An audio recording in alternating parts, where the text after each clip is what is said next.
শুরুতেই সবাইকে স্বাগত জানাচ্ছি আজকের এই বিশেষ বিশ্লেষণে। শুনলে অবাক লাগতে পারে, কিন্তু নিছক মজার ছলে শুরু হওয়া একটা স্যাটায়ার বা ব্যঙ্গ এখন ভারতের শীর্ষ আদালত সুপ্রিম কোর্ট আর দিল্লি হাইকোর্টের আলোচনার বিষয়। হ্যাঁ, আমরা কথা বলছি সম্প্রতি ইন্টারনেট কাঁপানো ককরোচ জনতা পার্টি বা আরশোলা জনতা পার্টি নিয়ে।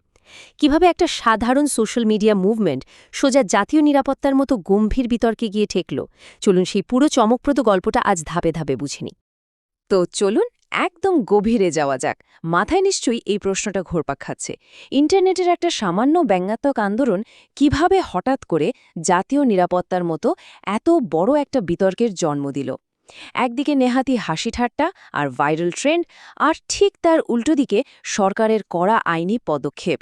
মজার ইন্টারনেট ট্রেন্ড থেকে সোজা জাতীয় নিরাপত্তার প্রশ্নে পৌঁছে যাওয়ার এই অদ্ভুত আর নাটকীয় বৈপরীত্যটাই আজকের আলোচনার সবচেয়ে বড় চমক। ঘটনাগুলো কিন্তু পরপর বেশ ঝড়ের গতিতেই ঘটেছে। এই তো মাত্র কয়েকদিন আগে সোশ্যাল মিডিয়ায় এই ককরোচ জনতা পার্টির অ্যাকাউন্টগুলো রীতিমতো ভাইরাল হয়ে যায়। সবার মুখে মুখে শুধু একটাই নাম। কিন্তু এরপরেই শুরু হলো আসল নাটক।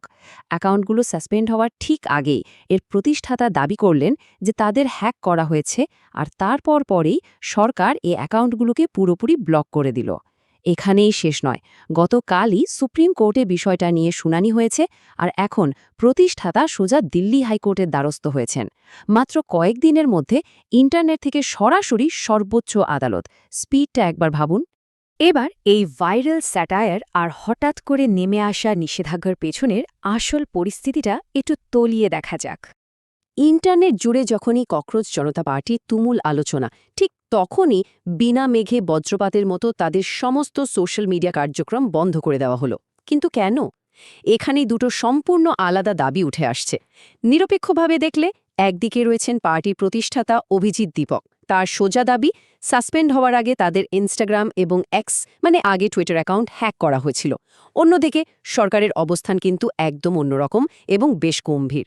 সরকারের দাবি, জাতীয় নিরাপত্তার স্বার্থেই এই অ্যাকাউন্টগুলো ব্লক করা হয়েছে। অর্থাৎ একদিকে হ্যাকিংয়ের তত্ত্ব আর অন্যদিকে খোদ জাতীয় নিরাপত্তার প্রশ্ন। এই দুই বিপরীতমুখী দাবির ওপর দাঁড়িয়েই এখন আইনি লড়াই চলছে। অ্যাকাউন্টগুলো ব্লক হওয়ার পর প্রতিষ্ঠাতা অভিজিৎ দীপক কিন্তু হাত গুটিয়ে বসে থাকেননি। তিনি সোজা দিল্লি হাইকোর্টের দরজায় কড়া নেড়েছেন। সোশ্যাল মিডিয়া অ্যাকাউন্ট ব্লক করার যে চূড়ান্ত সিদ্ধান্ত কেন্দ্র নিয়েছে, তিনি সরাসরি সেটাকেই আইনি চ্যালেঞ্জ জানিয়েছেন। এই মুহূর্তে এক্স আর ইনস্টাগ্রামের নিষেধাজ্ঞার বিরুদ্ধে কেন্দ্রকে চ্যালেঞ্জ করে করা এই পিটিশনটি হাইকোর্টে অপেক্ষামান রয়েছে। দিল্লি হাইকোর্ট কবে শুনানির দিনক্ষণ ঠিক করবে, এখন সবার নজর ঠিক সেদিকেই। শুনানির দিনটা চূড়ান্ত হলেই বোঝা যাবে জল আসলে কোন দিকে গড়াচ্ছে।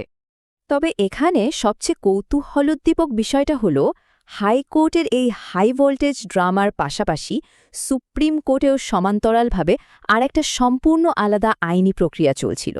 সুপ্রিম কোর্টে এক আইনজীবী যে পিটিশনটি দায়ের করেছিলেন, তার মূল সুর কিন্তু সোশ্যাল মিডিয়া ব্যান নিয়ে ছিল না। সেখানে গভীর উদ্বেগ প্রকাশ করা হয়েছে বিচার ব্যবস্থার সম্মান নিয়ে। পিটিশনে দাবি করা হয়, এই ককরোচ রিমার্ক বা আরশোলা মন্তব্যের আড়ালে আসলে একটা বিকৃত ও বিদ্বেষপূর্ণ আখ্যান ছড়ানো হচ্ছে, যা বিচার ব্যবস্থার পবিত্র ভাবমূর্তি নষ্ট করছে। শুধু তাই নয়, কোর্টরুমের ভেতরের সওয়াল জবাব বা কথোপকথন যেন কোনোভাবেই বাণিজ্যিক উদ্দেশ্যে ব্যবহার করা না হয়, সেটাও জোরালোভাবে তুলে ধরা হয়েছে। মানে এখানে লড়াইটা সোশ্যাল মিডিয়া সেন্সরশিপের নয়, বরং আদালতের মর্যাদা বনাম সোশ্যাল মিডিয়া কন্টেন্টের। ঠিক এই জায়গাতেই ভারতের প্রধান বিচারপতির একটা দারুণ মন্তব্য সামনে আসে। যখন এই জরুরি পিটিশনটি তার বেঞ্চে তোলা হলো, তিনি খুব শান্তভাবে বললেন, do not take it so sentimentally. অর্থাৎ এতটা আবেগপ্রবণভাবে নেওয়ার কিছু নেই। ভাবা যায়, বিচার ব্যবস্থার ভাবমূর্তি নষ্ট হওয়ার মতো এত বড় একটা অভিযোগের মুখেও বেঞ্চের দৃষ্টিভঙ্গি ছিল ভীষণ শান্ত আর যুক্তিবাদী। প্রধান বিচারপতি ওই এক কথাতেই মুহূর্তের মধ্যে সব উত্তেজনা জল করে দিলেন। তিনি পরিষ্কার জানিয়ে দেন যে এই মুহূর্তে খুব তাড়াহুড়ো করে বা জরুরি ভিত্তিতে শুনানির কোনো প্রয়োজন নেই। এমন কোনো গ্রেভ আর্জেন্সি তৈরি হয়নি। আদালত তার নিজস্ব নিয়মে ঠিক সময়ে বিষয়টা খতিয়ে দেখবে। এর মাধ্যমে সুপ্রিম কোর্ট খুব সুন্দরভাবে একটা বার্তা দিল যে আইনি প্রক্রিয়া আবেগে নয়, বরং তার নিজস্ব স্বাভাবিক গতিতেই চলবে। তো সব শেষে একটা বড় প্রশ্ন কিন্তু থেকেই যাচ্ছে। বিষয়টা এখন দিল্লি হাইকোর্টে শুনানির অপেক্ষায়। কিন্তু আদালত কিভাবে এই সূক্ষ্ম ব্যালেন্সটা করবে? একদিকে অনলাইনে স্যাটায়ার বা ব্যঙ্গ করার স্বাধীনতা, আর ঠিক উল্টো দিকে জাতীয় নিরাপত্তার মতো চরম স্পর্শকাতর ইস্যু এবং বিচার ব্যবস্থার সম্মান। একটা সাধারণ জোক বা স্যাটায়ার ঠিক কতদূর পর্যন্ত যেতে পারে, আর ঠিক কখন সেটা জাতীয় নিরাপত্তার জন্য সত্যিকারের হুমকি হয়ে দাঁড়ায়?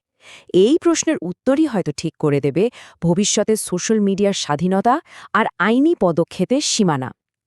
আজ এই পর্যন্তই। এই পুরো